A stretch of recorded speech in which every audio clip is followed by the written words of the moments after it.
안녕하세요. 김서학 변호사입니다. 저는 제주 임대차 변호사로서 수많은 임대차 사건의 변론을 성공적으로 수행해왔으며 현재 다수의 임대차 사건을 수임하여 변론하고 있습니다. 상가 임대차 계약이 종료되었음에도 불구하고 보증금을 제때 돌려받지 못하는 사례는 매우 흔합니다. 특히 제주 지역은 상가 임대차 시장이 활발하고 권리금, 시설 투자 등이 얽혀 있어 분쟁이 복잡해지는 경우가 많습니다. 오늘은 제주 임대차 변호사의 관점에서 상가 임차인이 보증금 반환 청구를 진행할 때 반드시 주의해야 할 사항에 대해서 설명드리겠습니다. 보증금 반환 청구의 출발점은 임대차 계약이 적법하게 종료되었는지 여부입니다. 다음과 같은 경우 계약이 종료됩니다. 계약 기간이 만료되었거나 적법한 해지 통보가 있었거나 합의 해지가 된 경우여야 합니다. 특히 계약 기간 만료 전이라면 반드시 해지 통보를 해야 합니다.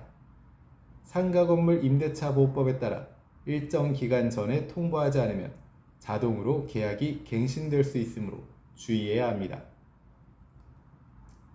많은 임차인들이 놓치는 부분 중에 하나는 점유 반환이 보증금 반환의 전제 조건이라는 점입니다. 보증금은 단순히 계약 종료만으로 반환되는 것이 아니라 상가를 임대인에게 실제로 명도해야 반환 의무가 발생합니다. 즉, 점포를 비워주지 않은 상태, 열쇠를 반환하지 않은 경우에는 임대인이 보증금 반환을 거부할 수 있습니다. 따라서 명도와 보증금 반환은 동시이행 관계라는 점을 반드시 기억해야 합니다.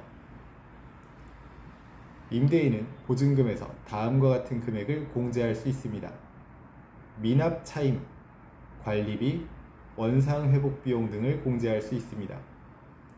특히 제주 상가의 경우 관광 성수기, 비수기에 따라 매출 변동이 크기 때문에 임차인이 월세를 일부 연체하는 경우도 흔합니다.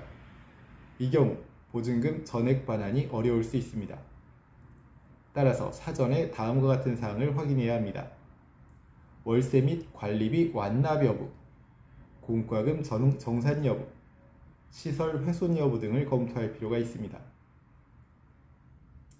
임차인은 계약 종료 시 상가를 원상 회복해야 합니다. 다만 모든 것을 새 것처럼 복구해야 하는 것은 아닙니다. 다음과 같은 구분이 중요합니다. 통상적인 사용으로 인한 손상은 임차인의 책임이 아닙니다. 다만 고의 내지 과실로 인한 훼손의 경우에는 임차인이 책임이 될 수 있습니다. 예를 들어 벽지의 자연스러운 노후화는 문제가 되지 않지만 시설을 무단으로 철거하거나 훼손한 경우에는 비용이 공제될 수 있습니다. 원상회복 범위에 대한 분쟁은 매우 빈번하므로 계약서 특약을 꼼꼼히 확인하는 것이 중요합니다. 임대인이 보증금 반환을 지연하는 경우 구도 요청만으로는 부족합니다. 이때는 반드시 내용 증명을 통해 공식적으로 반환을 요구해야 합니다. 내용 증명에는 다음과 같은 사항이 포함되어야 합니다. 계약 종료 사실, 점포 인도 완료 여부, 보증금 반환 요청 금액, 반환 기한 등이 포함되어야 합니다. 이 과정은 향후 소송에서 중요한 증거로 활용됩니다. 제주 임대차 변호사의 도움을 받아 작성하면 보다 명확하고 효과적인 대응이 가능합니다. 상가 임차인의 보증금 반환 문제는 단순한 금전 문제가 아니라 계약, 점유, 원상회복, 권리금 등 다양한 요소가 복합적으로 작용하는 분쟁입니다. 특히 제주 지역은 상가 거래가 활발하고 금액 규모도 큰 경우가 많아 작은 실수 하나도 큰 손해로 이어질 수 있습니다. 현재 임대차 관련 분쟁에 대한 법률적 도움이 필요하시다면 언제든지 제주 임대차 변호사 김성학 법률사무소를 찾아주시면 신속, 정확한 해법을 제시해드리겠습니다. 조금이나마 도움이 되셨으면 합니다. 여러분의 권리를 지키고 언제나 신속하고 정확한 해법을 제시해드리는 김성학 변호사입니다. 감사합니다.